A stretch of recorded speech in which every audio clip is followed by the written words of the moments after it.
24 मध्य प्रदेश छत्तीसगढ़ में आपके साथ मैं हूं शुभम सिंह। मध्य प्रदेश से राज्यसभा प्रत्याशी के चयन में बीजेपी ने चौंकाने वाला फैसला किया है। बीजेपी ने ओबीसी वर्ग की कविता पाटीदार को प्रत्याशी बनाया है। कविता पाटीदार बीजेपी की प्रदेश महामंत्री हैं। वो ओबीसी वर्ग से आती हैं। इंदौर जिला पंचायत की अध्यक्ष भी रह चुकी हैं। कविता पाटीदार के नाम पर बीजेपी की केंद्रीय चुनाव समिति ने स्वीकृति दे दी है। पटवा सरकार में मंत्री रहे दिवंगत नेता भैरूलाल पाटीदार की बेटी कविता पाटीदार को महिला होने के साथ साथ ओबीसी वर्ग से होने का फायदा मिला है। उन्हें बीजेपी के राष्ट्रीय महासचिव कैलाश विजयवर्गीय की समर्थक मानी जाती है। उम्मीद है कि बीजेपी जल्द ही दूसरी सीट पर उम्मीदवार का नाम घोषित कर सकती है। माना जा रहा है कि बीजेपी दूसरे चेहरे के लिए किसी आदिवासी कैंडिडेट को चुन सकती है।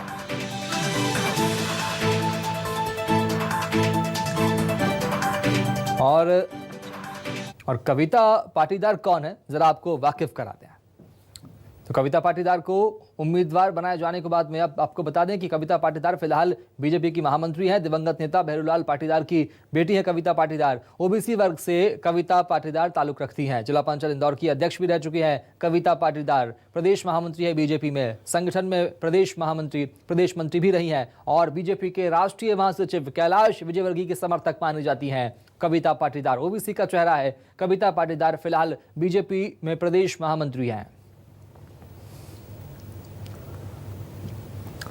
और कविता पाटीदार को उम्मीदवार बनाए जाने पर बीजेपी के मीडिया प्रभारी लोकेंद्र पाराशर ने कांग्रेस पर तंज कसा है, निशाना साधा। ट्वीट आपको दिखा रहे हैं। फर्क साफ है, उनके अरुण यादव जी ताकते ही रहे, हमारी कविता पाटीदार दीदी राज्यसभा जा रही है। ये ट्वीट किया है लोकेंद्र पाराशर ने और तंज कसा है। फर्क साफ है, साफ तौर पर कहा उनके अरुण यादव जी ताकते ही रहे, हमारी कविता पाटीदार दीदी राज्यसभा जा रही है। ये बात कही है लोकेंद्र पाराशर ने ट्वीट के जरिए।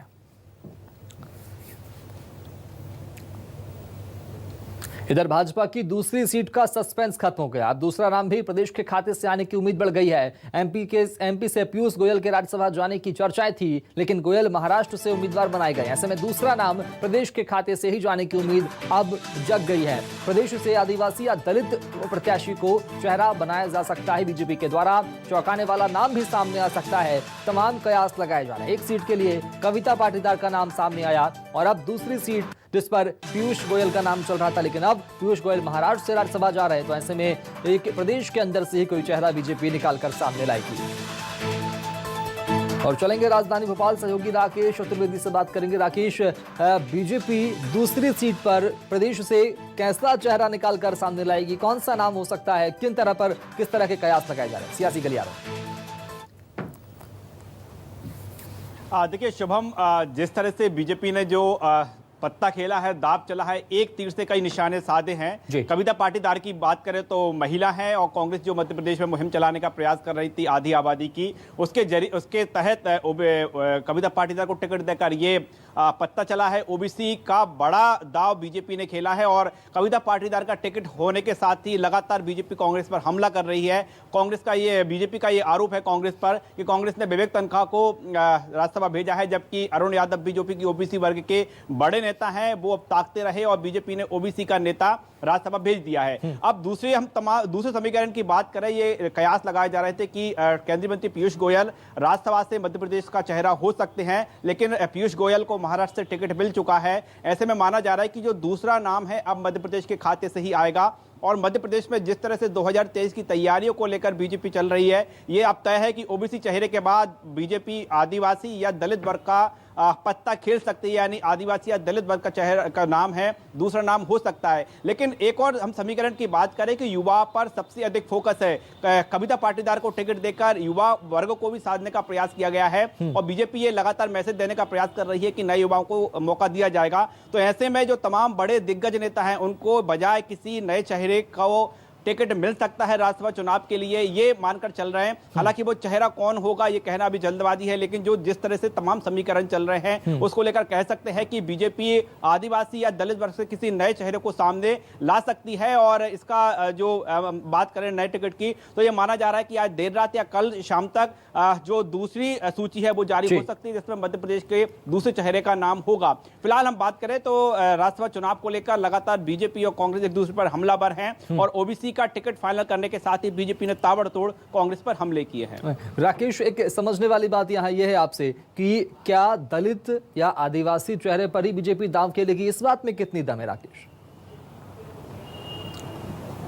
देखिए, मध्य प्रदेश में बात करें जो 2023 के तहत मध्य प्रदेश में तमाम समीकरण हैं, हम बात करें प्रधानमंत्री नरेंद्र मोदी जब जो प्रदेश चुनते हैं कि किस प्रदेश से जनजातीय सम्मेलन किया जाए, तो जो मध्य प्रदेश में सबसे पहले उन्होंने जनजातीय सम्मेलन किया था और बीजेपी तब से ही जनजातीय वर्ग को लुभाने के कई तरह के प्रयास कर रही है। तो ऐसे में जो 2023 की सीटों पर फोकस है, उसके लिए बार बार बीजेपी के तमाम जो बड़े दिग्गज नेता बैठे। ठीक है राकेश, आऊंगा आपके साथ में। हमारे साथ इस वक्त खुद कविता पाटीदार जुड़ चुकी है। मैडम, स्वागत है आपका न्यूज़ 24 मध्य प्रदेश छत्तीसगढ़ पर। पहले आपको बहुत सारी शुभकामनाएं।